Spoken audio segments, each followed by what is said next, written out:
Good evening. Welcome to Beyond the Gatekeepers. I am Bishop-elect Vanessa Brown, and I am your host and moderator for this evening. I'm so happy to be here with you on tonight. We have a great conversation set up for you. And before we do that, you know we like to shout you out. We want to know where you're coming from. And so I see people here already. Chuck Hunt, Monroe, Louisiana is in the house. New York City is here. Apollo, I see you. God bless you. So happy. Please do me a favor.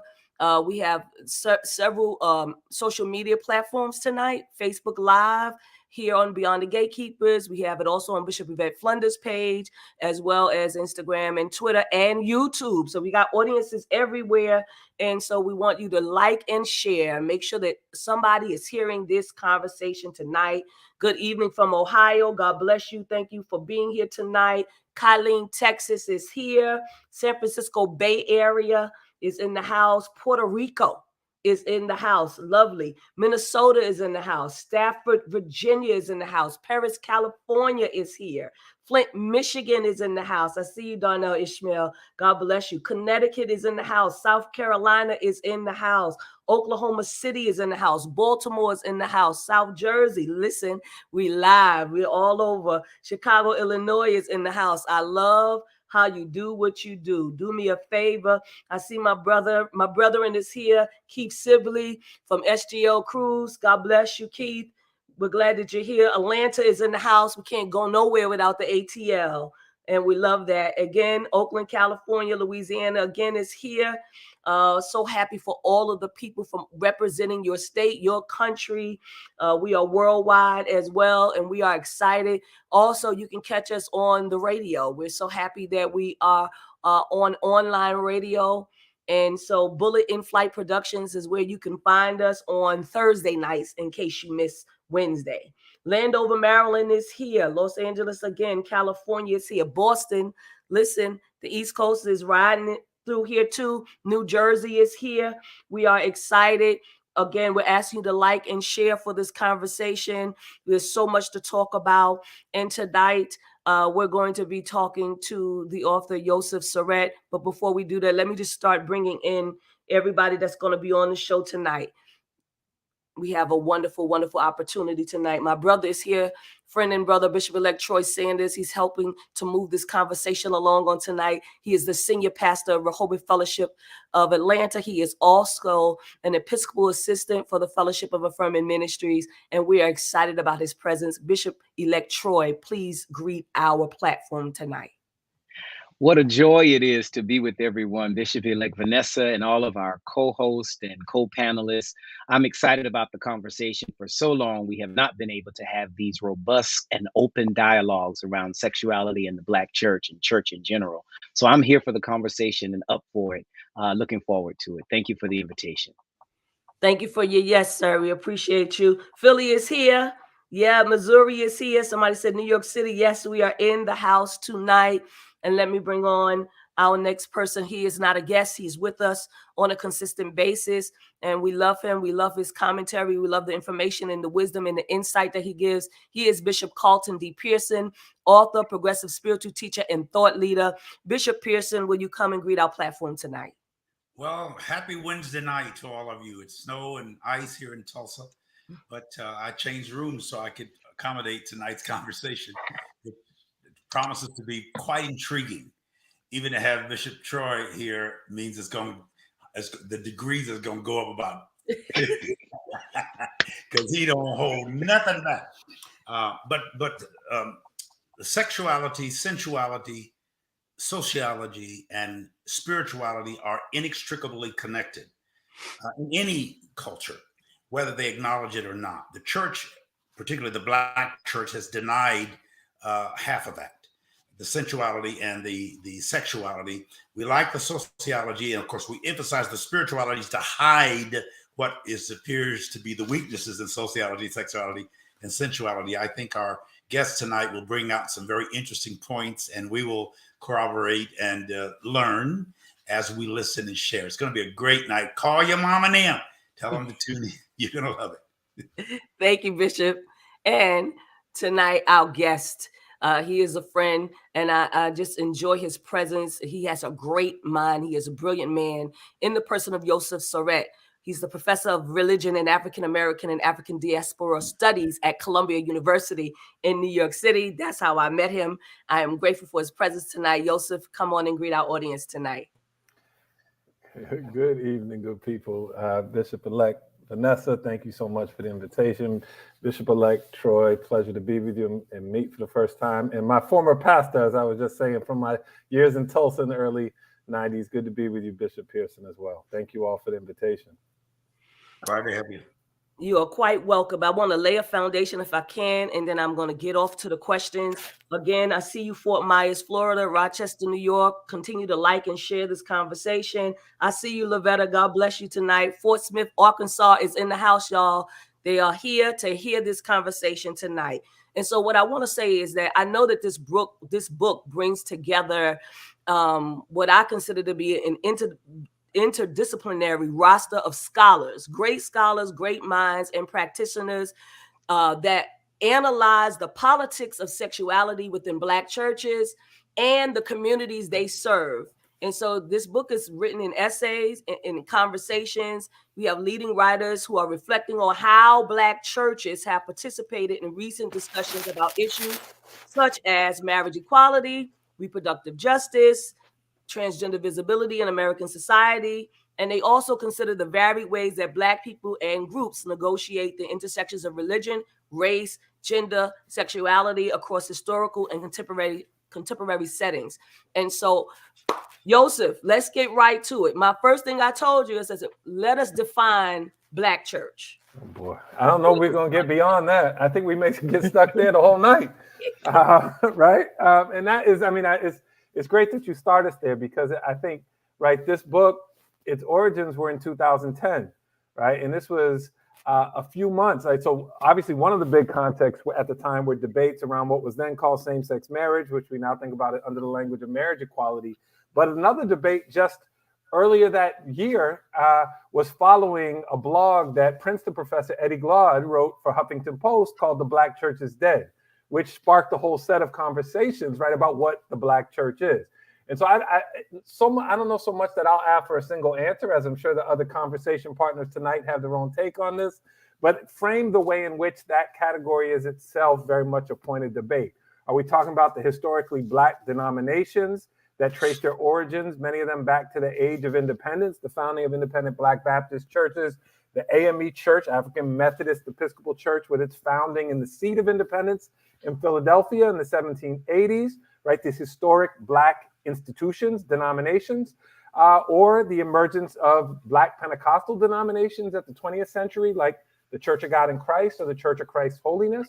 So these are historic, independent, Black founded and led churches, right? And some will say, well, what about then Black folk who attend churches in white denominations, right? Are they part of the Black church? If there's a Black majority Methodist congregation, right? How do we think about that? Or what about non-denominational Black churches, right? For most of my young adult life, I attended a non-denominational church, right? Is that not part of the Black church? So I think certainly the dominant definition are these historic Black, primarily Baptist and Methodist denominations, and with that, the advent of independent Black Pentecostal denominations. But I think what the book tries to do, and that's part of why we opt for the language of Black churches in the communities they serve, is to recognize the range of Black Christian institutions and also recognize the many ways in which Black folk connect with those congregations. Not everyone who ends up in a church is a member, right? There are multiple ways about thinking about the connection between Black churches and the communities in which they're located. So I don't know if that makes it more complicated than it answers the question, but I guess that would be my point. How do we keep that complexity alive in ways that reflect the complexity of Black people's real lived experience and Black Christians' real lived experience? I think it's important that you answered it that way because Black churches, no Black people are monolith, right? Exactly. And so it's important that we, navigate these waters in that way. Somebody just put up here on Facebook, you need to include the AME church. Well, the AME church is included, honey. We including everybody, AME, CME, whatever you are, we are including all denominations in this particular conversation because we all don't have the same mind and we all don't mind the same thing, right? And Absolutely. so one thing that's in this book, and I think that you told me that the author of this particular piece of it, since it's an anthology of essays, is Professor Michael. Yes, Michael Brown, which to the comment happens to be the president of the oldest historically Black independent seminary, which also happens to be an AME seminary, Payne Seminary in Ohio, right? So the AME Church is front and center as the leader of that seminary, himself ordained AME clergy, is in the volume. Scholar of New Testament, Michael Joseph Brown, no relation to our host this evening. Exactly. But it's great because to me, he gives a foundation for this conversation tonight. And the title of his essay, he talks about many voices, inconsistent truths, and a contemporary understanding of Christian sexual practices. And I just want to lift up one line of what he says in here. And he says, for far too long, a veneer of consistency has been placed over a set of inconsistent statements and practices. And what needs examination is how the various forms of sexual expression found in the Bible and the early church manifested themselves and how they allow human beings to flourish or not. He says, if as we have come to understand, sexuality is at the core of our experience of our humanity, then it needs more thoughtful consideration than it is often given in the early church. I think that that's imperative for the conversation tonight. Right? There's a veneer that's been laid on as it relates to what we're supposed to be doing in terms of sex, what we're not supposed to be doing, what is the truth about some things and what the truth is not. Bishop-elect Troy, would you say the same thing? Absolutely. And I'm glad that you started at that point with Michael Brown's comments, because he went on further, even in that piece around "do it for the Lord," where Yes. where he really teases out that notion that while the New Testament really does not lay a firm foundation or definitives around these things, we have in some way come up with these concretized ideologies that don't have necessarily a foundation in what the Bible says, or do it for the Lord. And that whole theme of doing it for the Lord comes up so often in our Christian praxis and vocation. So I'm glad we're starting at that point.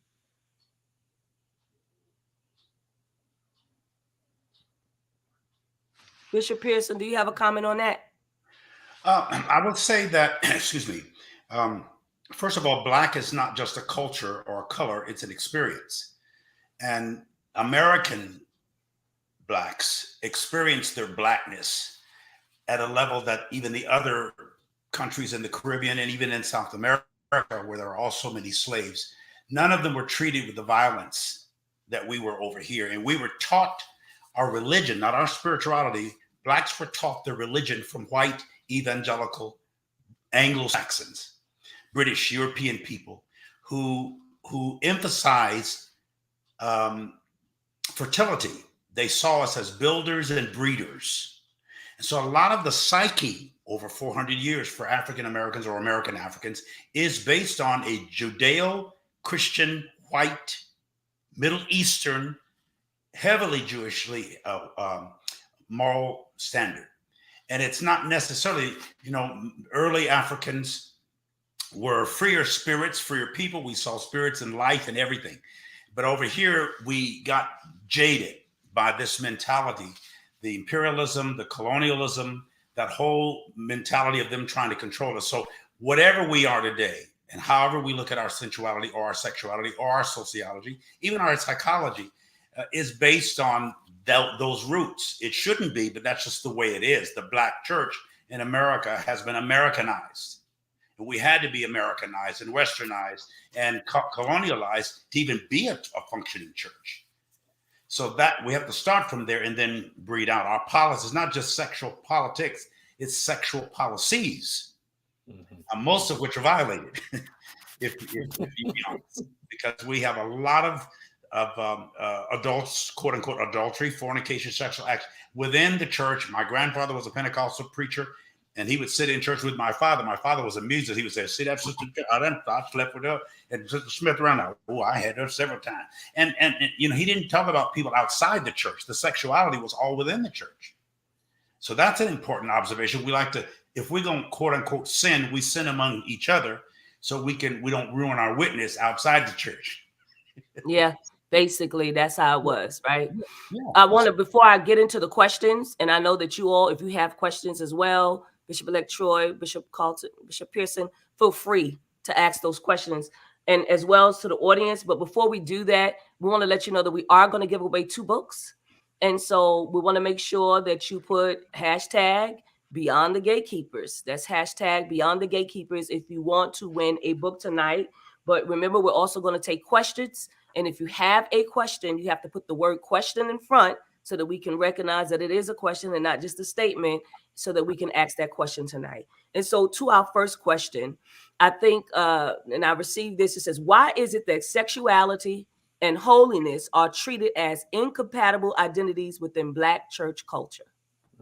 Josef, you can start off and everybody else can weigh in. Yeah, well, I think Bishop Pearson got us going in the right direction here, right? And this is, I think, another backdrop for the book, that so when there were these debates around maybe 15, 20 years ago around marriage equality, or same-sex marriage was building, and these legislative campaigns were driving against it, right? Black churches were figured as a scapegoat, right? It was somehow as if Black churches existed in a vacuum outside of the broader culture of American Christianity, right? And so when we think about Black church and its sexual politics, Black church is homophobic, or Black church is whatever it might be, all the kinds of inconsistencies and questions and complexities adheres to American Christianity more broadly. So I'm thinking here in particular of the sort of history of Christianity and colonialism, the history of Christianity in Western thought, right, that narrates a particular history of spirituality as necessarily in opposition to sensuality as necessarily in opposition to sexuality. And then when that weaves through the particular history of race, in a particular imagination of Black folk in American culture, it just gets amplified, right? So I think, yes, certainly there is a sort of set of assumptions that within many Black churches, at least as a set of ideas, if not practices, that body and spirit is fundamentally divided in the same way that we think of sacred and secular as divided. But that is very much part and parcel of a sort of normative notion in the West that is actually no more better adhered to within white churches than it is in Black churches. So yeah, absolutely. Thank you. Can Bishop-elect, can I just also say that it has rich roots in the schizophrenia of Paul in the New Testament, and the ways in which Paul has this dualism, this image of flesh is bad, spirit is good, which we know he borrowed from a lot of Apollo's writings, and the ways in which that gets infiltrated into the church. So much of our early language and early lessons around sexuality was that if you go please God, you got to deny your flesh, and sex and sexuality and sensuality are pieces of the flesh and they're enemy to God. And this gets teased out. This is the platform that all of these other things can be built upon. So we have to visit that piece as well. Paul got us into a lot of trouble over a lot of stuff, and we still hold Paul in high regard without questioning and saying, what was he trying to work out in his own sexuality? I'll just put that out there. Yes, sir. Yes, sir. We started off real good. Bishop Pearson? The references, that's a great point. I was going to bring it up later anyway, because the modern evangelical churches in America particularly, but not exclusively, has its appraisals of sexuality based on the teachings of Paul and Romans chapter 1, but the whole Romans book where Paul died in Rome. But when we read the book of Romans, we got to understand that he's not talking specifically to Romans, except Roman Jews who converted to Christianity. They're now moved out west, not Jerusalem, and they've adopted the habits and hobbies and the lifestyle of a free spirit people who believed in Venus as a sex goddess, where we get the word venereal or venerable is from Venus, because temple priests and priestesses practiced orgies celebrating genitalia. Well, we call it Genesis or genetics. They call it genitalia. They have all these statues that are undressed. They're not covering the woman's breast or the male's body. They're not ashamed of their sexuality. They're not ashamed of their sensuality. Paul said they have celebrated the creation over creator, that they were worshiping creation, which was physical beings. And they still do in Europe. And we do too over here in America and in Christianity. We just don't talk about it. Our policies and politics are built around sensuality, looks, 5 senses, and the 6th sense of discernment and intuitiveness. But it's important to realize that everything Paul was saying, that they denied God. He's talking about Jews that grew up in Jewish Jewish religious thinking and now have adopted their secular friends in Europe, their habits and hobbies. And so all of his denunciations are primarily to Jews, not Gentiles, and not the world. The Bible is written by Jews, to Jews, for Jews, about a Jewish understanding of divinity, morality, and psychology. That has to be remembered when you're reading the scriptures in reference to the quote-unquote sexual sins that Paul alluded to. And he also said this, by the way, after he gives a long list of sins in 1 Corinthians 6, he says, all things for me are lawful. I can do anything I want to do. I can sleep with anybody I want. It's just not beneficial. That's right. And then he says it the second time, all things for me are lawful. I'm just not going to be commanded by any of them. So he gave us a lot of freedom there in the 6th and 7th chapter of the book of Romans. That's good, Bishop. Somebody quicken on that one. Yeah. So I think the next question would be, Josef, so why is it that the sacred so often signifies qualities of purity, coherence, protection, etc., that are opposed to erotic pursuits and activities which are considered often risky or disruptive? Don't be afraid. Don't be afraid. Well, you know, you're trying to do some heavy lifting tonight. I don't. It's late. I mean, I think, you know, this is what's interesting. I mean, and in many ways picks up where we just left off, right? And this is, I mean, in some ways I'm thinking more about a different book, my own first book, with edited volume, which looks at, right, basically the ways in which this sort of history that we've talked about, tied to the history of Western thought, history of Christianity, narrates a set of assumptions that sacred versus secular, this is a pure divide, right? That there is a neat distinction, and that is sort of fundamental to the emergence of what we think of as modernity or the modern West or American culture, is this notion of sacred versus a clear and definitive distinction between what constitutes the sacred, what constitutes the secular, what constitutes the clean and the pure, or the spiritual, what constitutes the dirty and the dark and the body. And there's a sort of racialized logic to that sacred and secular. And I think where Black folk fit in relationship to this normative notion of the sacred and secular raises a whole set of interesting questions that is not just about sexuality, but certainly plays out in terms of our assumptions about the sex as race, the sex as dirty, as the sex as something that, to your point, contaminates the pure, the clean, the spiritual. And I think this is where, I mean, there's often an assumption that Black folk exist outside of that norm, or that Black folk fundamentally transgress these lines of purity, right? And that we can explain that because in Africa, there was no neat distinction between sacred and secular. And I think that there is a distinct way in which Black folk negotiate this normative notion of sacred and secular. But there are a whole lot of Black folk that don't necessarily refuse the sacred secular, right? I know there's a lot of folk that really invest in drawing a line between what's holy and what's not. And I don't think that, I think what's interesting is, right, to the earlier point, white folk tried to do a lot of things with Christianity, right, to justify slavery, to suppress the slave right, make a whole set of arguments. And certainly in certain cases, Black folk internalized or ran with those arguments, and it did damage. But as we know, Black folk also did a lot of other things with the reinterpreted Christianity, right? Some would argue that Black Christianity constituted its own different religion, right? Black folk flipped the Exodus narrative on top of its head, right? And insisted that no, America was not the promised land, it was Egypt. And that, right, God was going to manifest himself by delivering us out of Egypt. So I think it's one thing to think about that line of sacred and secular and the way it's been utilized to create a caricature of Black life and to do harm to actual Black life. But then it's also interesting to think about the many different ways in which Black folk have flipped the normative script of sacred and secular, or taken it up and done something distinct.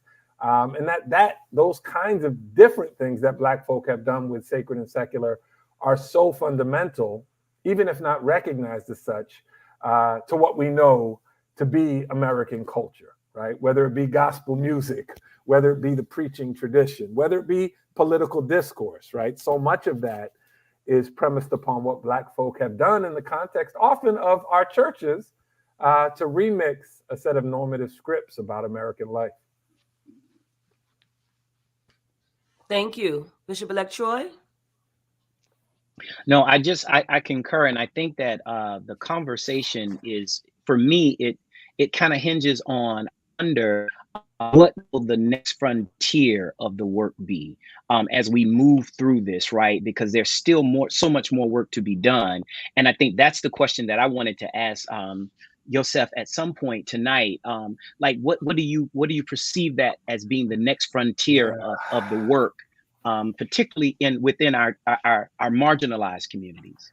Yeah, that's a great question. And this is, I think this is, one thing, and Bishop-elect Vanessa, you and I were talking about this a little bit. I think you're absolutely right, Bishop-elect Troy. This book, this edited volume, is just the start of a conversation. And while there are however many chapters, I don't know it off the top of my head, but there's about 280 pages. That's 280 pages. There are, how many? There's 5 parts and 12 chapters, right? And they're by a range of different authors on a range of different subjects. And what it's meant to do, rather than advance a sort of singular definitive argument where now we once and for all can put to rest and best understand the sexual politics of Black churches, is invite the next generation of work. And it's meant to, in fact, model in the range of voices, the kind of conversation that you're talking about. I recall we hosted a conference at Columbia in 2014, Are the Gods Afraid of Black Sexuality? And one of the panels featured a bunch of filmmakers curated by Duke professor Mark Anthony Neal as the moderator. And one of those filmmakers is somebody I know you all know well, Yor Barishan, who had then her documentary was The New Black, which followed the marriage equality debate and campaign in Prince George's County. And one of the things she said at that time was what she meant by the new black was not to suggest gay is the new black, right? That was not the point, even though that was the language at the time, right? And we ought to raise a whole set of questions by positioning gay as somehow oppositional to black, right? Those two things are not at odds with one another.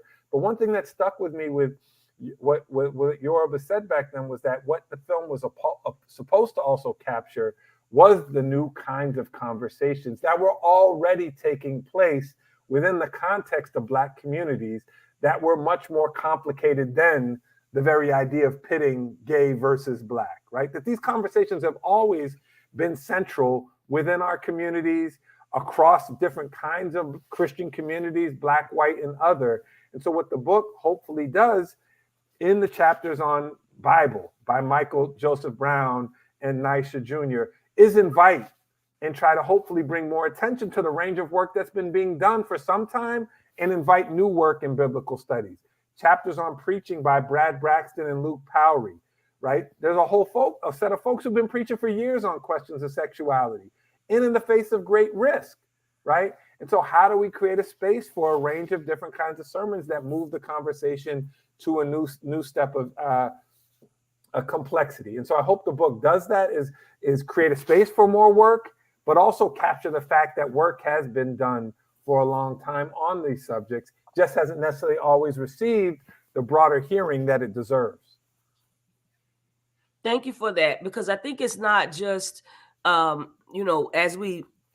Bishop-elect Troy said, to move the conversation along. I think we have to think about the generation that's coming up who are, we talk about things in a binary form, and they're not thinking like that, right? They are thinking very non-binary. They're thinking very polyamorous.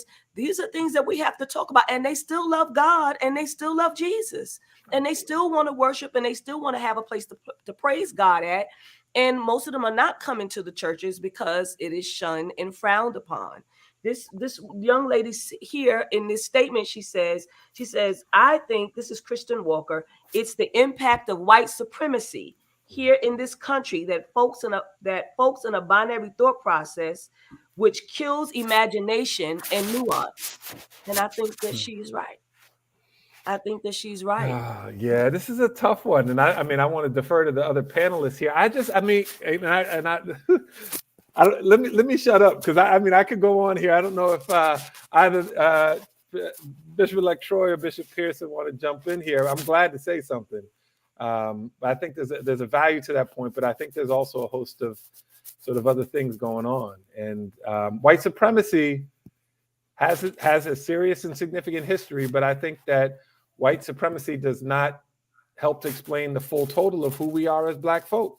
And not every decision we make or every thought we think is a result or a product of the impact of white supremacy. Now, which isn't to say we could ever step outside of that particular history. But I think what Black folk do culturally, politically, is often much more creative than the sum total of the damage that white supremacy has done within American life. So before Bishop Pearson and Bishop Troy weigh in, then can one state white Christianity has psychologically damaged the cultural mindset of people of color to the point that many are still mentally enslaved under white supremacy? You want me to answer that? Again, I think right. There is no discounting the very real institution, the force of white supremacy in American history and the damage that's done to Black life. One thing I talk to my students about often in the context of an intro to African American studies class is, what exactly do we mean by white supremacy, right? Are we talking about a set of ideas? Like in the context of our conversation, it seems like we're talking a lot about a history of Christian thought that travels from Paul in the Bible forward in other ways. And right, we know there are traditions of reading around Paul, right? Howard Thurman tells the story of his grandmother who couldn't read, right, reading Paul out of the Bible, right? So there's a tradition of scriptural interpretation that would, within Black communities, that reads around and against that white supremacist narrative of ideas. But then when we talk about white supremacy, we're also talking about a set of institutional structures, which is to say, are we talking about slavery?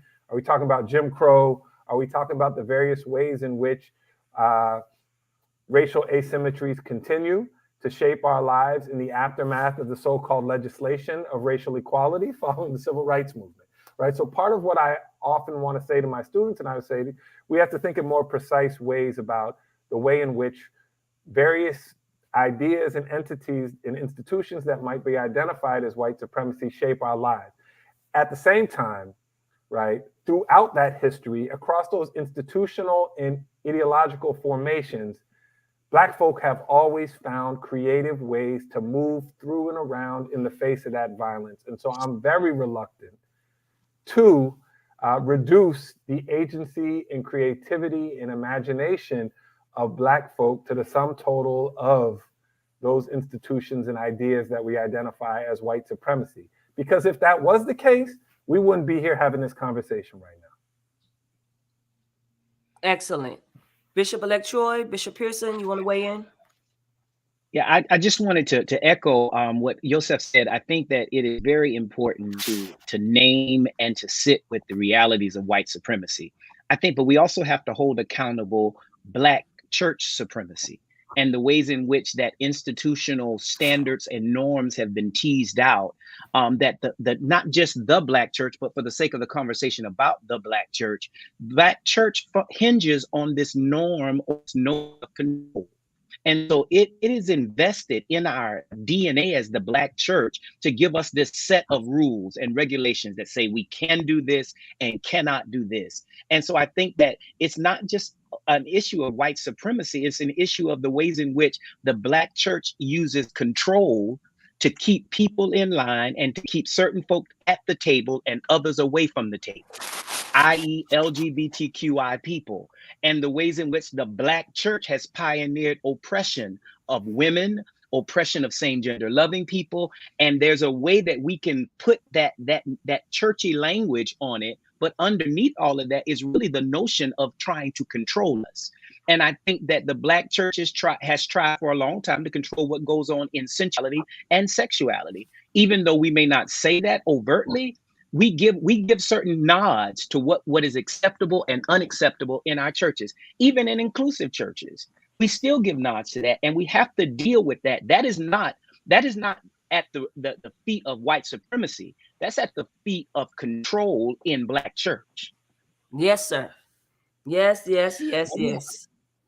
Bishop Pearson. We're not talking so much about Black spirituality in this conversation as much as Black religion. And our religion was taught to us by Quakers and Puritans with a Calvinistic mentality of predestination. Even though they were kind to us, they thought we were predestined to be slaves, that they were predestined to be the rulers. And I've said repeatedly that white evangelicals tend to get King James and King Jesus mixed up. They literally think that King James is the one that gave them the commission to go into all the world and preach the gospel to all the creatures. Now we're creatures. Again, you got to remember, we're always going to be creatures in their mind. And in English, creature is not a human; it's an animal, it's a critter. It's a coon. It's something that's a creepy crawling thing. So Africa, Asia, India, in their minds, to this day, we are not on their level. That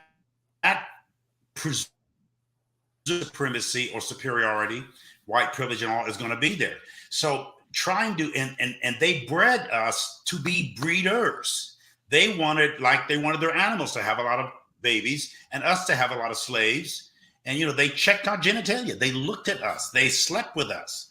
White wealthy landowners went down on us and humiliated our men anally and sexually. And there was a lot of sadomasochism in slavery and what happened on those ships, those men at sea.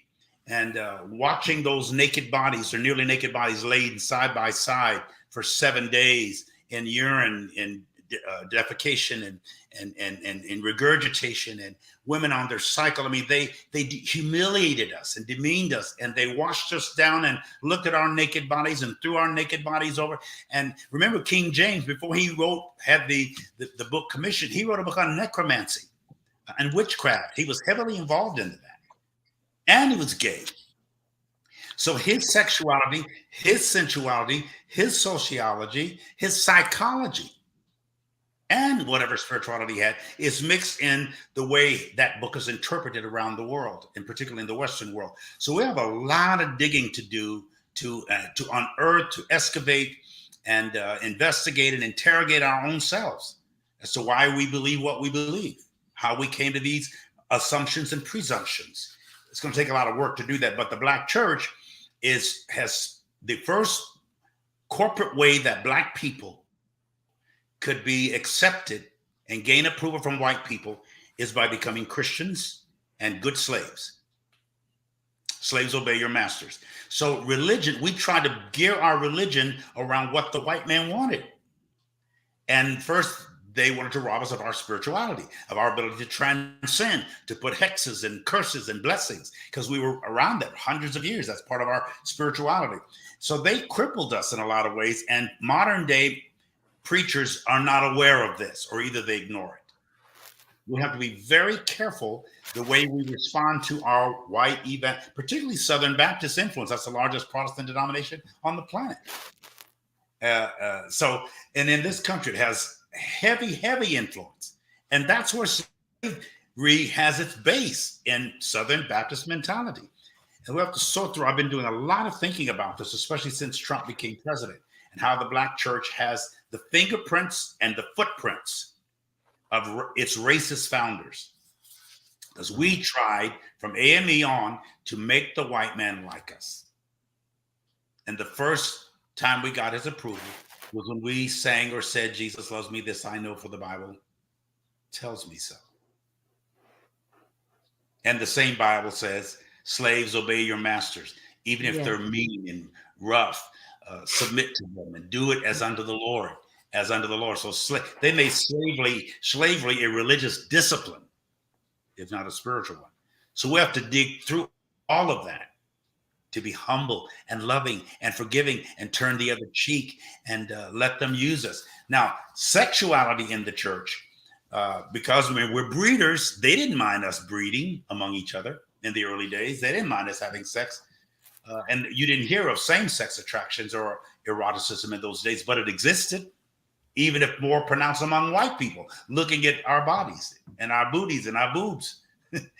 There's a lot of things that nobody ever discusses that shouldn't go unnoticed in this conversation. Maybe not all tonight, but as we continue it through the rest of time, as we create another testament.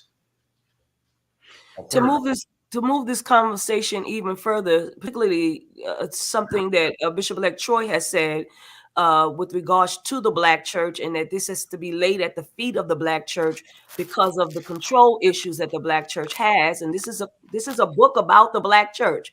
I know that people keep saying this is not just only the Black church, but we're talking about the Black church tonight, saints. Amen. And so the question comes up, has the complexity of sexuality in the Black church really evolved? Is it more violent? Is it or subtle? There's been very little healing or intention of acceptance still. Would you like to weigh in? I mean, this is a great question, right? If the backdrop for the book and so many of the conversations were around a concern with homosexuality or same-sex marriage, right? Many of the conversations we had early on leading to the book were, well, actually, we need to have a bigger conversation about gender, right? It's still the case that in certain Black denominations, women, right, can't be ordained or serve as pastors. It's still right. And so right. And that's part of why we chose the language of sexual politics rather than sexuality, is to recognize that when we're talking about sexuality, we're already always talking about gender and vice versa, right? Even as right. And so we want to hold those two things in conversation together. And what also came up in those conversations, right, is that And I don't know if this so much answers the question as evolving. I think in many ways, Bishop Pearson spoke to this in a definitive way, right? As long as there's been church and there's been people in church, there's been all kinds of sex in church, right? Because wherever there's people and there's sex. Now, how have the kind of conversations around sexuality shifted and evolved within the context of Black churches?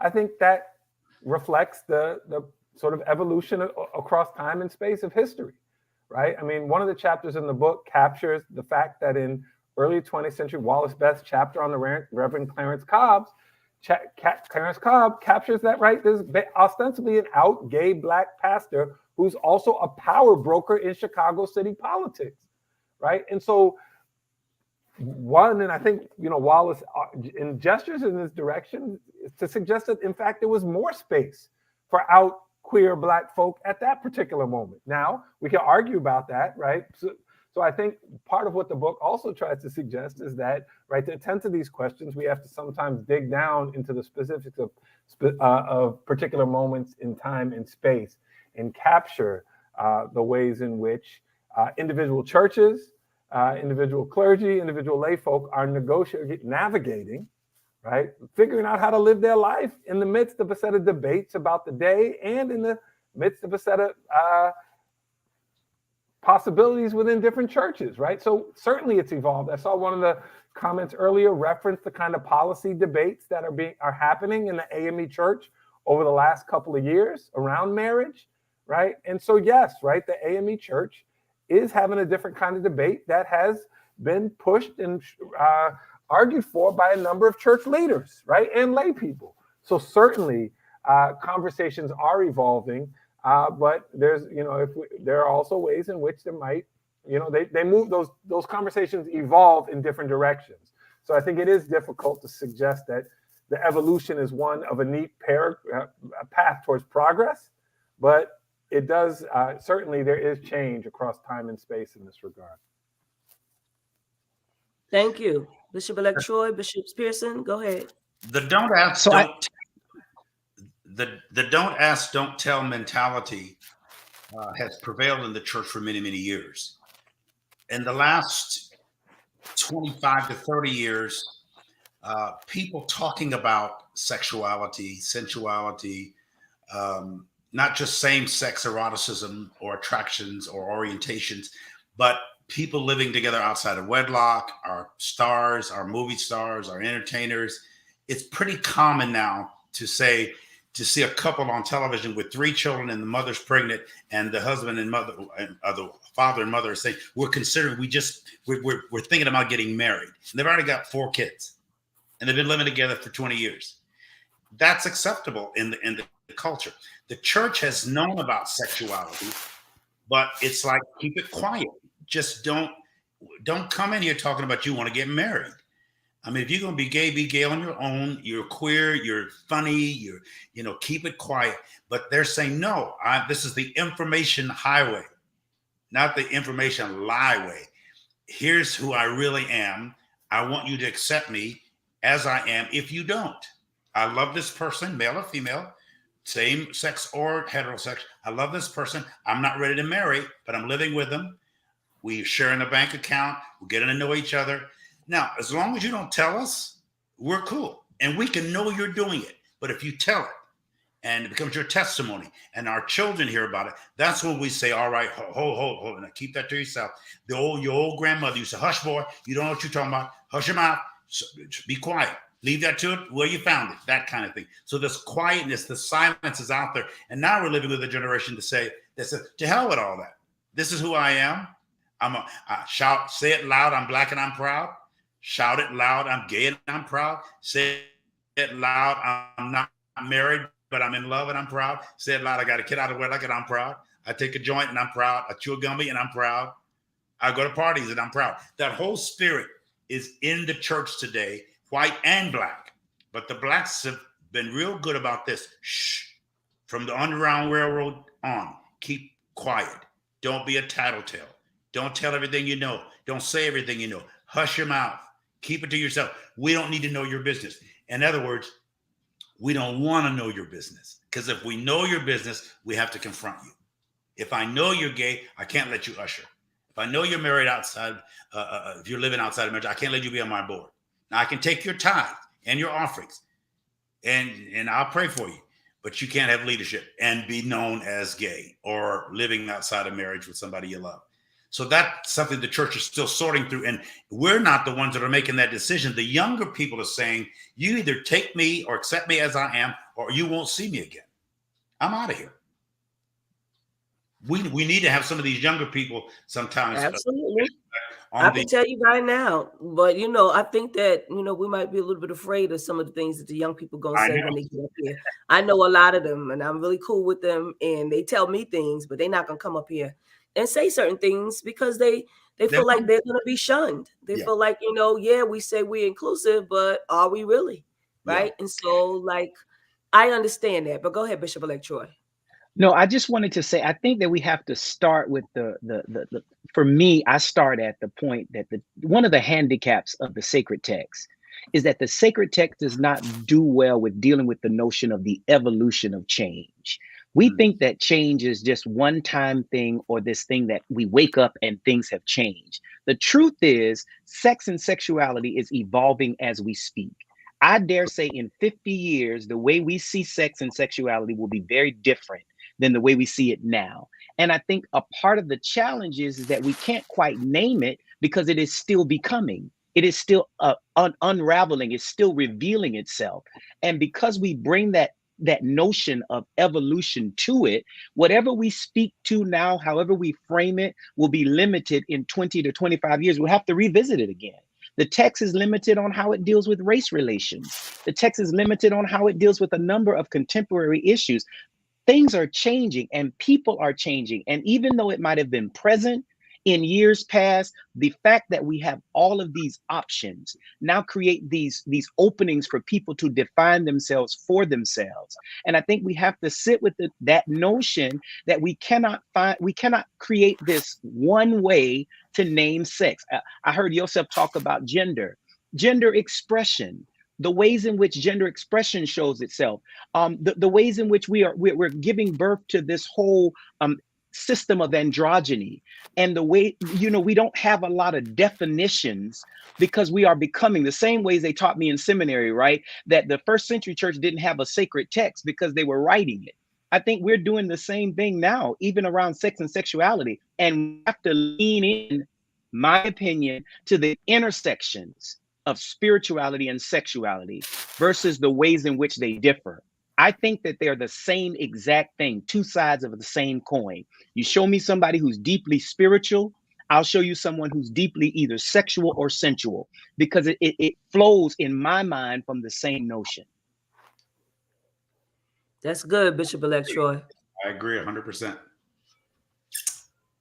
And in the Black church, we are, particularly the Pentecostal church, we are the exotic form of Christianity. We're the extravagant embellishers.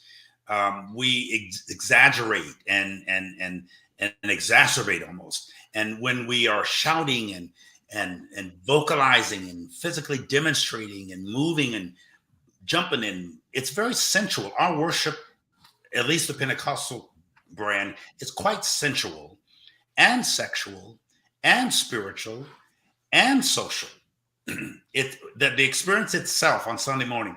I remember many times watching the women shout, the boobs was bouncing, the butt was bouncing, and the saints would tell us to quit looking and tell the kids to look away, and the preachers was to pick up their Bibles and start looking like the Lord gave them a text, so the audience wouldn't see them looking at the woman's butt. And when she was shouting and quickening and bouncing, so there was something very exciting and erotic, even orgasmic and climactic about our worship experience. And it was hard. A person who's passionate in the pulpit will generally be passionate in the bedroom.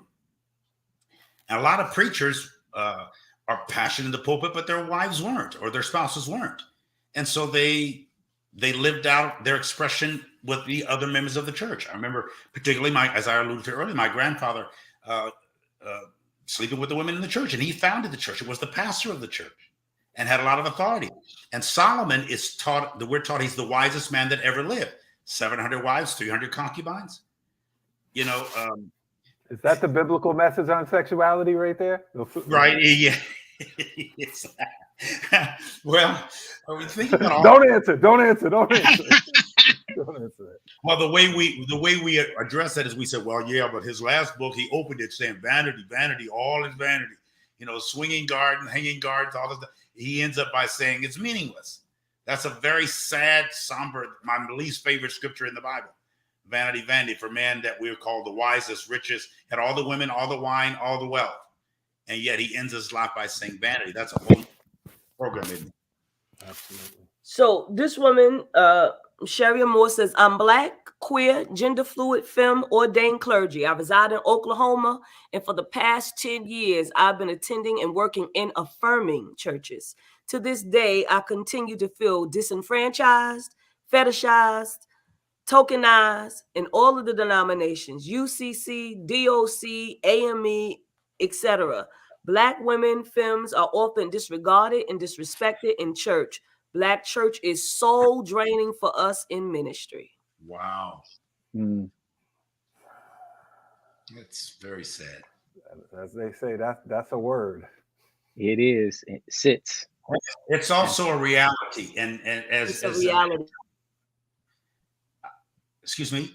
Go It's ahead, a Bishop. word. Yes, it's a reality. Yes. It's a word. And shamefully, realistically, it's a reality.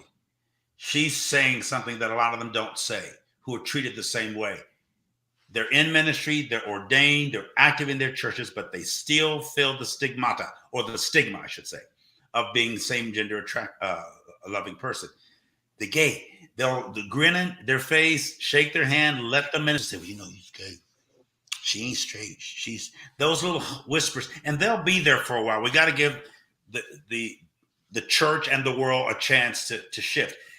I know, again, and all of you will know that on television commercials, more than any other time in the history of television, you see integrated couples and gay couples. I don't know who's behind it. There's some kind of agenda that's making that, as Bishop Troy alluded to, in a few years from now, how we view these kinds of things will be dramatically different. The kids that are born today, the children who were born while Obama and Michelle were leading the country, as president and first lady, that's their first experience of the presiding office in this country. They'll never forget that. That's how they were introduced to America. Since then, you see same-sex couples, you see integrated couples. Our world is so different today than it just was just 20 years ago. And it's changing quite rapidly. So this conversation is very appropriate. The book, Josef, is very, very appropriate now. Think about when I was working with the human, what's the name of it, Troy? The Human Rights Campaign. Human Rights Campaign. Mm-hmm. HRC. Yeah. HRC. Yeah, they sent me to Morehouse, and they sent me to the female college next door. My mind went Spelman. Mm-hmm. And I wondered why. It never crossed my mind that either of those schools might have a significant number of same-gender loving students. They were so bright and brilliant, and you know, they were pre-med students and pre-law students, and they were very normal, natural, smart, articulate, charismatic, bright young people, and they were unashamedly gay. And they alluded to their experiences in and outside the church. My whole perspective was enlightened when I went there, because these young men and women wouldn't let me be coy. I had to be open and listen and hear what they had to say. They were in my face, and they weren't mean, but I was learning. I was to go there and encourage them, but I really learned. Yeah, and I think I was stretched and enlightened among these young people, and they're very solidly who they are, and they represent the Black church. They're in it. Many of them were ministerial students. Some of them are in the ministry now. And same gender loving. Now, I don't know if they're openly gay. Most of them aren't. And the ones who are open aren't in the traditional churches, because a lot of the pastors are not bothered with it. It's the parishioners or the children church workers, or the families with younger children that don't want a gay Sunday school teacher, or a gay couple leading the youth group. Though that's in the Black and white church. Mm-hmm. And so we have to keep it loud keep it long, keep it out there, and literally almost force the church to reform by not just making sexuality less judged and judgmental, but making a homophobia less popular. No, and I think that's exactly right. And I think that's, I mean, it's interesting. It took 10 years for this book to get done.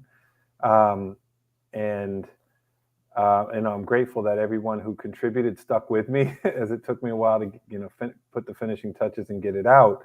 But when it was first being written, there was a sense that this was the hot topic, right? Because the whole nation was talking about marriage equality, right? And so everyone, including Black pastors, had to say something, right? Like you couldn't, and now we're not in that same moment, right? And sometimes folks said something helpful, sometimes folks said something hateful, right? But now I think that we're in a different moment where there isn't the same sort of public discourse that's pushing people to take a position one way or another. Yeah. And I think that in some ways is a real opportunity that I hope the book provides a space to have different kinds of conversations, right? And I think, there is work that's, still being done. And I think it's much more at the grassroots level where it's always been being done before it was a national debate. And I hope that, for the range of Black churches and even beyond, that the edit volume can be a resource for folk who are pastors and lay people who are trying to walk through these kinds of questions with their congregations, or individuals who are trying to walk through these kinds of questions in the context of their own identity and their own sexual identity, but in their own spiritual identity, right? Like in their own religious identity, trying to sort through the relationship between spirituality, sensuality, sexuality, as Bishop Pearson started us off. And I hope that, and I think we do have a real opportunity to do that. Who are some of the contributors, Josef? Yeah, I know them by name, but I don't want to get anybody, you never want to start protocol and then leave out the important folks. Exactly, but right? there are a lot. Monica Coleman is in here. But identify them, so they're I can. So, and I will say that your frequent co-host, Bishop Yvette Flunder, who was unable to be with us this evening, her words are some of the first. She was gracious in blurbing the book, and so one of the first words on the first page of the book, you can't see it because my screen is blurred. Bishop Flunder's there, but the book begins with a conversation featuring Victor Anderson, a professor and ethicist at Vanderbilt, Serene Jones, the president of Union Theological Seminary in New York, Barbara Savage, professor at University of Pennsylvania, and myself and Kathy Cohen, political scientist who's written on HIV/AIDS, one of the first really important books on AIDS and the breakdown of Black politics, a political scientist at Chicago. But if we go through Nisha Jr., Michael Brown, who we've talked about, Jonathan Lee Walton, I know a good friend of yours, Bishop Pearson, who's the Divinity School Dean, who I was texting with a little earlier, Wallace Best, who we've mentioned at Princeton, Monique Moultrie at Georgia State, Melinda Price, University of Kentucky, Valerie Purdy Greenaway, my colleague, psychologist here at Columbia, Monica Coleman, a theologian at University of Delaware, Luke Powery, Duke Divinity School, Dean of the Chapel at Duke Divinity School. What's fascinating to me, when this book started, so many of us were just starting out in our careers. And now all these folks are holding endowed chairs. They've all jumped through tenure. Some of them are deans. It's pretty remarkable, the story of the folks in the book. Brad Braxton, who we all know, and then Derek McQueen, who is also a good friend of ours and a pastor, out Black gay pastor of a Black Presbyterian church here in Harlem, and associate director of CARS. The book ends before my afterword with him interviewing Dennis and Christine Wiley, right, who are on the front lines of marriage equality campaigns and in leading Black churches in this direction in DC. It's remarkable, like the range of voices, and I'm really proud and glad to be able to call these folks friends. Yes, Bishop-elect Troy has a question for you. Before you ask that question, Bishop-elect Troy, we want you to know we are giving away the book tonight. We're giving away 2 books. Make sure you put hashtag Beyond the Gatekeepers so that you can win the book. Again, hashtag Beyond the Gatekeepers. It's all one word. So if you leave a space in there, it will not register. Hashtag Beyond the Gatekeepers, all one word. Bishop-elect Troy? Yeah, so Josef, I was particularly intrigued about in the book the section that talks about kind of how we preach what we preach and the ways in which it gets teased out into sexual politics within the Black church. I'm just curious about, could you say more about as preachers, as theologians, as pastors, the way we interrogate the text, the way we preach the text, how does that connect to this whole conversation around sexual politics in the Black church? Yeah, I wish that Brother Brad and Luke, who write these really brilliant chapters on the art of preaching, as well as the Wileys, who talk about their experience of preaching and pastoring their congregation, right? And Dennis talks about what he calls straight flight, right? The fact that so many straight folk left after sort of trying to make the church more inclusive on gender and sexuality. I guess what I'll say is two things about, I think in looking at Dr. Braxton and Dr. Powery's chapter, we get two different very powerful examples about how pastors might go about this, right? I think you get, first you have Luke's chapter really begins by troubling the what we talked about at the beginning, right? The assumption of somehow body being in opposition to spirit. Right, and to do this, Luke begins right by reading Black literature. He takes us to that powerful passage in Toni Morrison's Beloved, the scene of Baby Suggs preaching in the clearing, right, where she's not preaching a sermon, go and sin no more, right? She's preaching a sermon of love your flesh, right? And so I think there's so many things in that chapter, but just the power of Black literature as a resource, and this I think has always been part of the Black preaching tradition. Maybe not to preach about bodies and sexuality, but I think what Luke does is foreground that we can't have spirits if we're not talking also about bodies. Those two are intimately connected.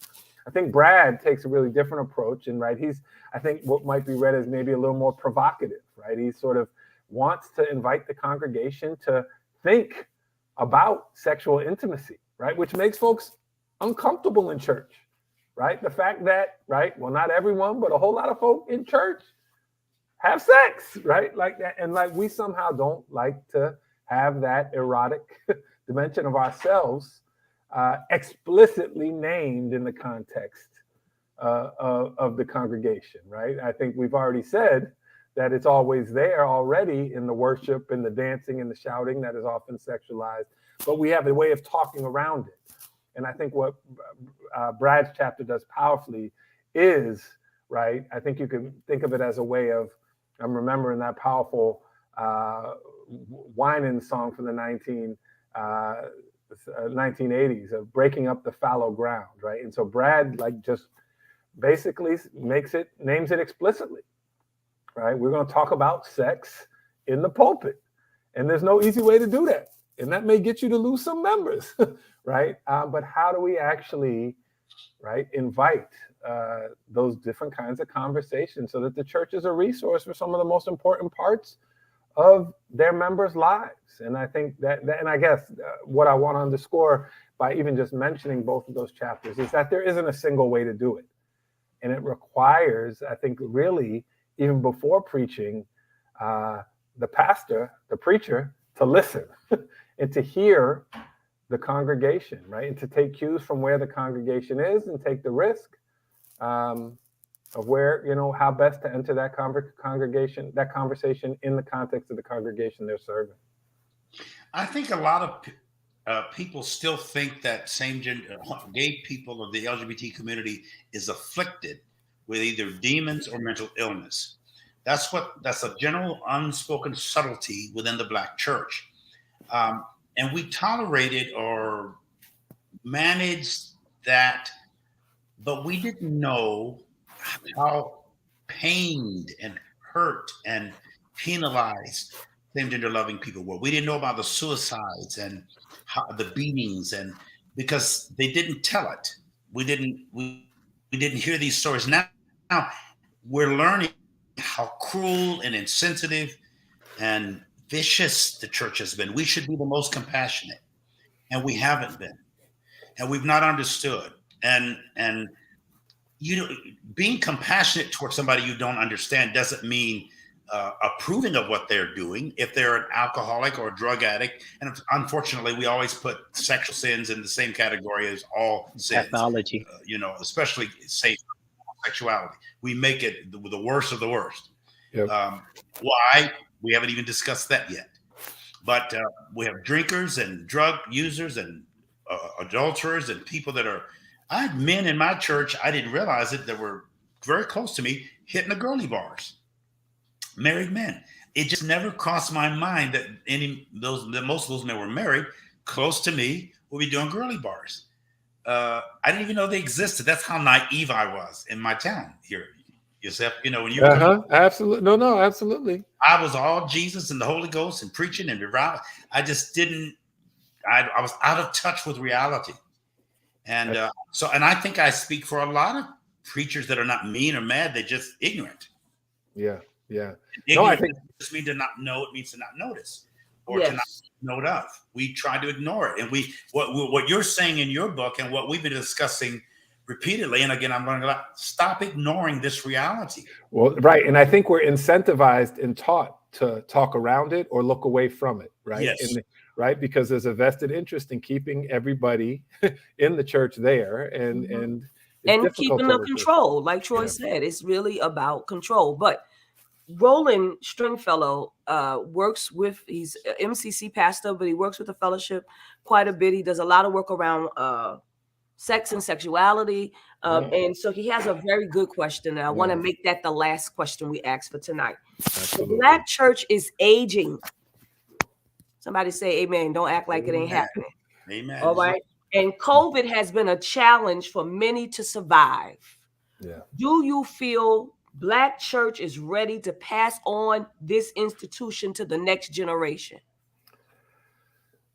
I'll say something quickly, but I want to defer to the church leaders on the screen today in making this call. At first, to recognize, absolutely, COVID has hit all of our churches hard, right? I mean, first of all, it's hit all of us hard, and we've all lost folks we care deeply about, right? And as we know with so many things, often it's our folks, our churches that are hurt hardest because of the positions of vulnerability that we already occupy in light of that long history of white supremacy that we talked about. So I don't want to just skirt over the degree to which the very real death toll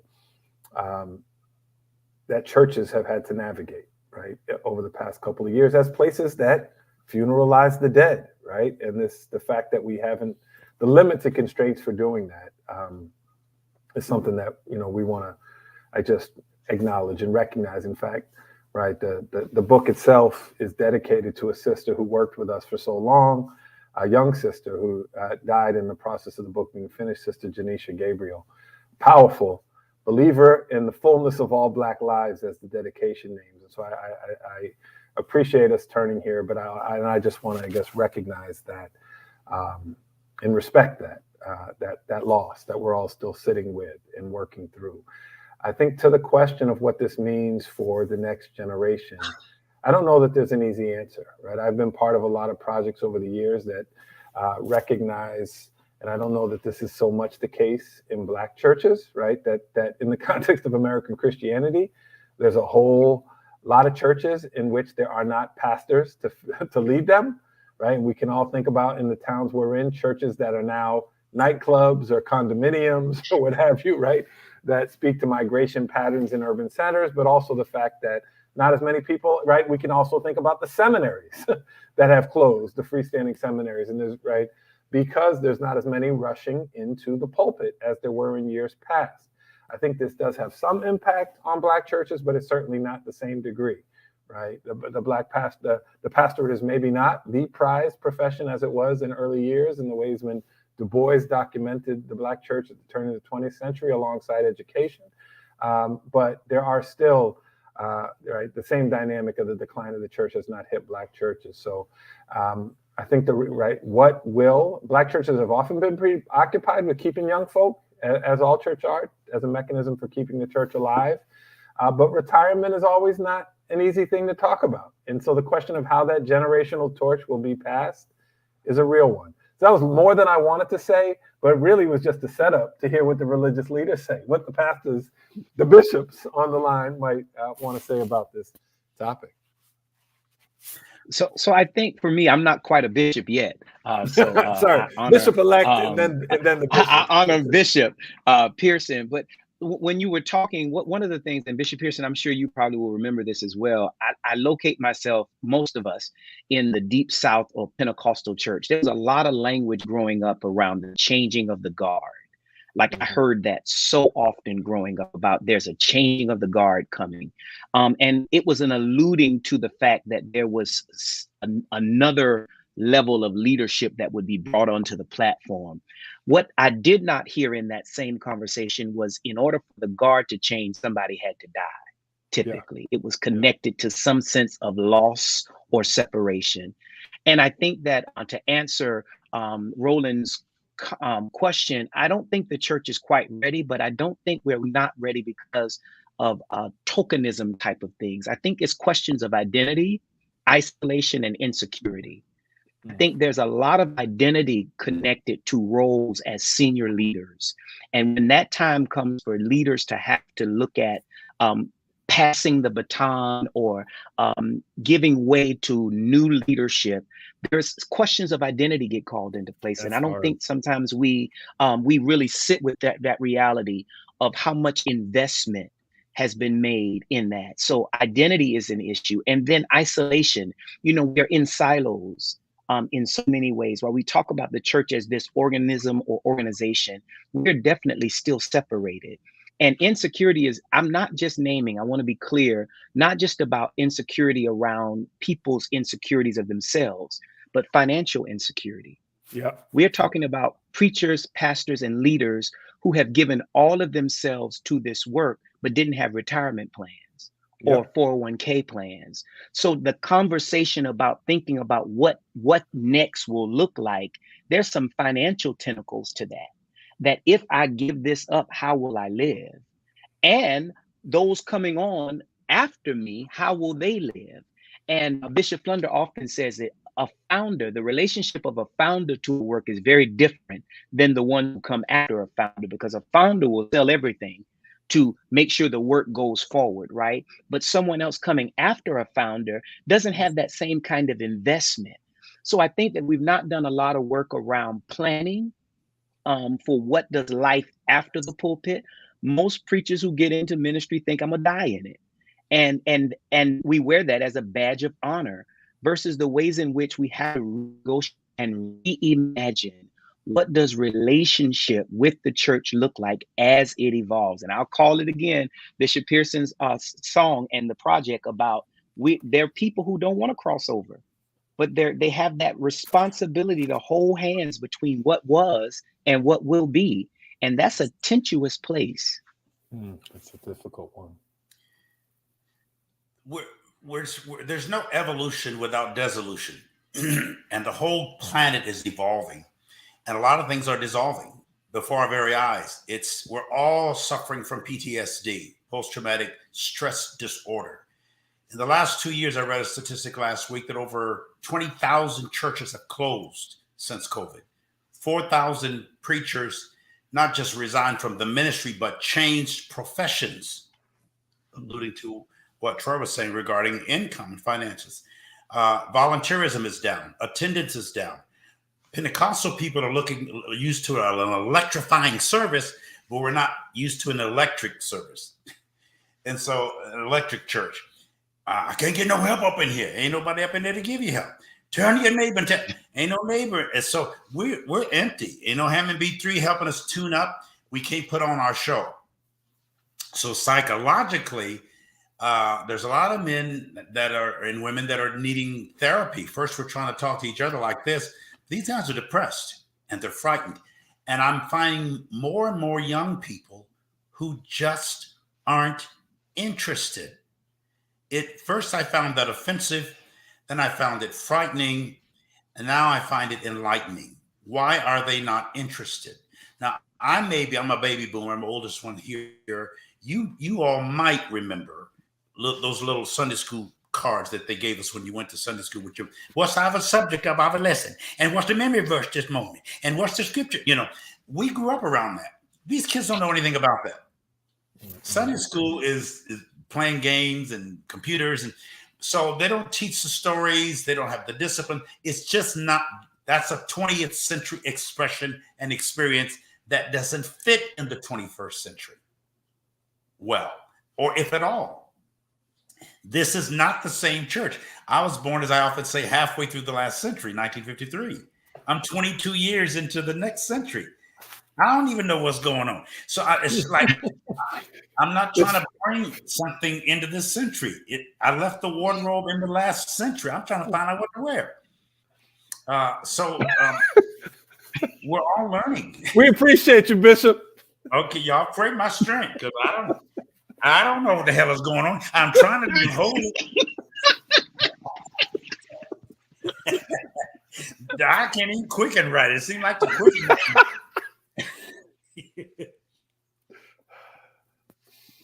So I hear you, Bishop.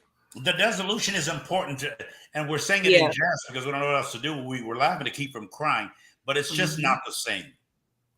And I'm talking to literally dozens of preachers, sometimes daily, that are saying, "Doc, what do we do? What do we go? You warned us that this was coming. Now what?" Yeah. I have preachers that are saying, "Doc, I can't adjust to going back to church every Sunday anymore." Because a lot of guys are saying, "Listen, I'm doing much better online. I don't have to raise no offering. I just receive it. It comes in easily. I don't have to pay any bills, no staff, no parking attendants, no children's workers, no youth department, no staff meetings.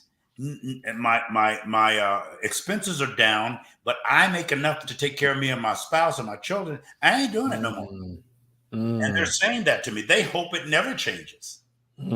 And millions of people are staying at home, literally feeling the anointing of the Holy Ghost in bed with the drawers on and in pajamas, sipping tea and, eating cream of wheat on Sunday morning. And we watching us online. If you don't like this kind, you can go and find all kind of praise. Bishop, not eating cream of wheat. Not eating cream of wheat. Come on now. Something wrong with you don't eat cream of wheat in the morning.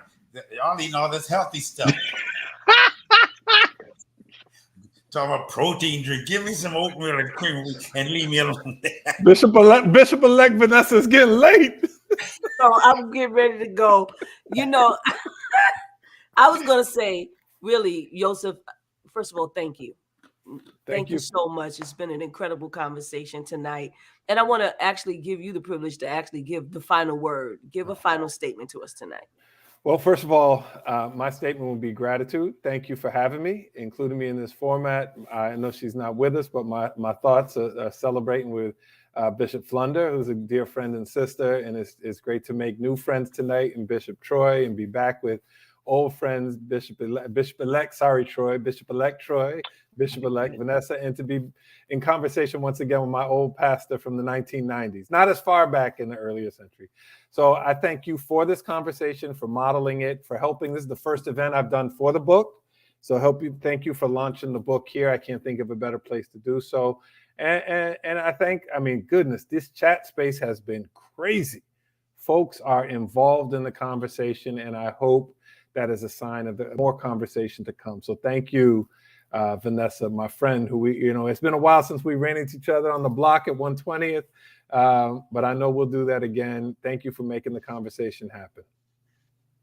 You are welcome. Bishop-elect Troy, Bishop Pearson, will you all have anything to say? Anything that you want to say? Last words. You muted, sir. You have some of the most interesting friends you have brought. I've never been around so many really smart spiritual people. Scholarly, intellectual, philosophically, psychologically stable people. Some of them probably in therapy and on meds, but they come across really clear on this program. I'm about to sign off. I love y'all. I learned so much. I've always said about Bishop-elect Troy, how brilliant he is and how centered he is and how bold and authentic he is. and he's scholarly. So Yes. there's a lot of people, the ordination of this moment to discuss. We're helping to open up the 21st century to a new sense of reasoning and logistics and logic. And it's very powerful. It's very prophetic. It's ordained of the Lord. And we miss Bishop Flunder tonight. She's a pioneer in so many ways. So and all of us are related to her. So this is really good. Don't you forget, Josef, God bless you. I'm going to send you a little tithe envelope. And I'm going to send you my virtual tithe. It'll be a virtual tithe. But I'll put an offering in there for your ministry. And appreciate it. I love you guys. Stay in touch. Bishop-elect Troy? No, I just wanted to say thank you to Josef for facilitating and starting this conversation that continues, and just to encourage all of us that we are evolving and we're becoming, and to embrace that and not see that as a negative. Right. We've had a lot of critique of the church, but I still think that the church still will evolve into whatever its next is. We may not have an idea of what that looks like, but certainly God is not at a loss for that. And so I just appreciate conversations like this because it really does challenge us that we have to continue to embrace change. So thank you for that. And thank you for including me in the conversation. It's been so rewarding for me. Thank you for your guests, each and every one of you. And thank you, Beyond the Gatekeepers, for being with us here on tonight. It's been an incredible conversation. We're still asking you to make sure that you put hashtag Beyond the Gatekeepers if you want to win the book. But we want to make sure that we advertise, and we have people that advertise with us, and we want to make sure that we acknowledge them tonight. Beyond the Gatekeepers tonight has gone on. We thank God for Josef, Sorett, and all of those that have come to be a part. And we ask for your about broadcast by sending in a donation to us via Cash App to $TFAM annual, or to our PayPal, which is www.paypal.me/TFAM justice. We could use your support so that we can lift this program up and take it to other venues and other places. Thank you so much for what you are going to give on tonight and even in the weeks to come. We want you to save the date on July 12th through the 16th. We are going to be in Phoenix, Arizona for our TFAM Leadership Conference 2022. Early registration is $100. It ends May 1st. Regular registration is $125. It ends July 1st.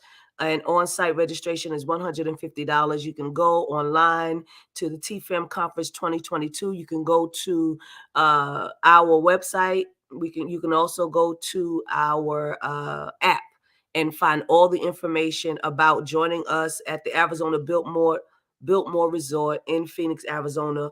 The room rate is $119 per night, and the theme is Have We Got Good Religion?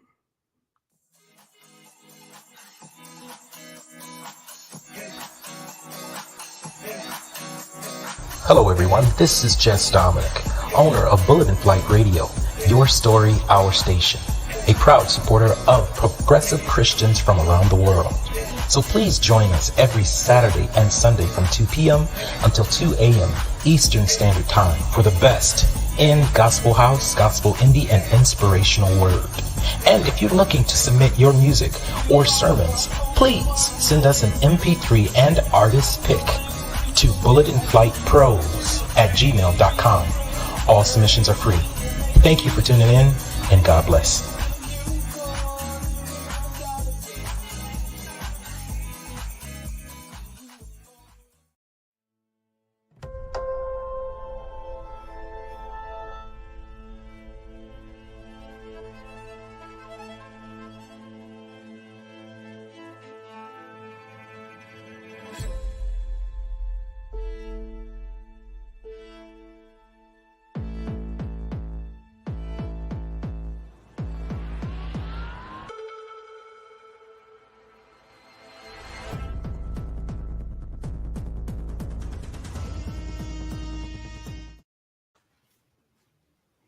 Please donate to your church. Lifestyle Global Properties presents Donate to Your Church. Give to your church while accomplishing your goal of home ownership. Lifestyle Global Properties will donate 10% of the commission earned from your real estate transaction to your choice of City of Refuge or TFAM in your name when you utilize their brokerage to purchase or sell a property, residential or commercial, in California or Georgia.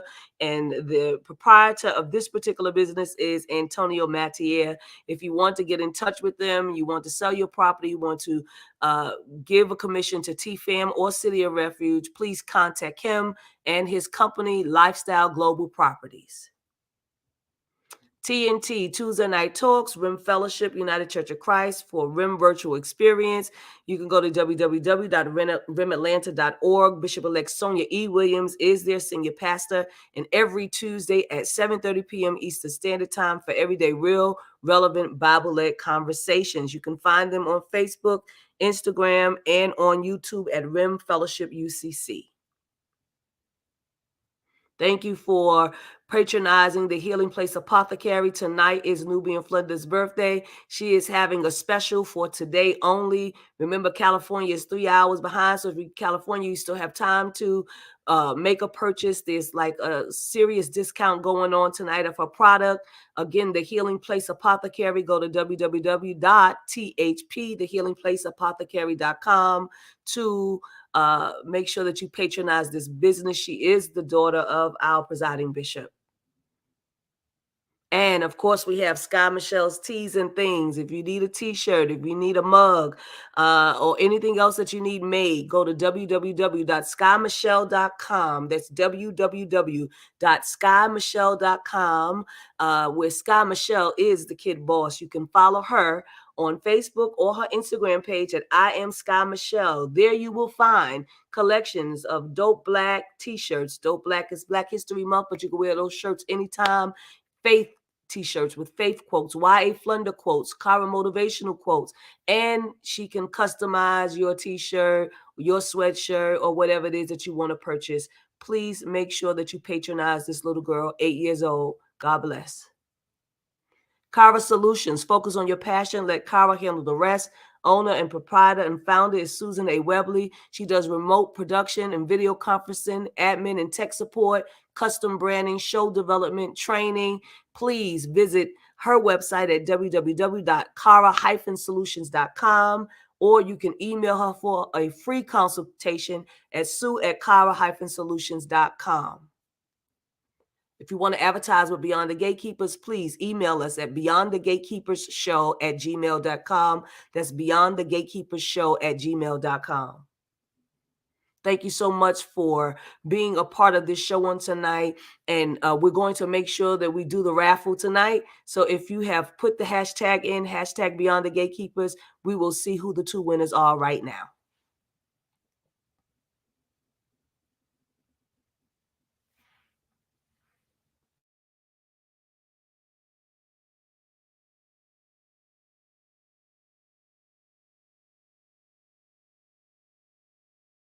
Well, I know him. Pastor Kevin E. Tyndall is the winner. Pastor Kevin, congratulations. Please go to the Beyond the Gatekeepers page, to our inbox. Make sure you give your name and your address so that we can send you out that book. Thank you. Our next winner will be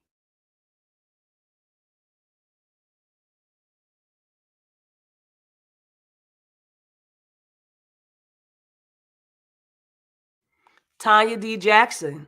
Congratulations, Tanya. You are a winner. Please go to Beyond the Gatekeepers page in the inbox. Give us your address, and we'll make sure that you get the book. Thank you so much, everyone, for supporting the show on tonight. We appreciate your support. We say God bless you, and we will see you on next week.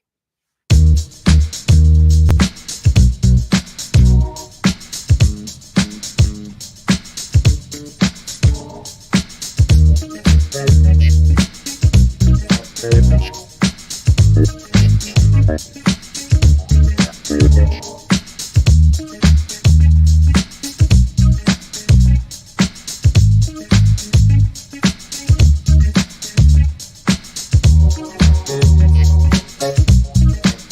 you.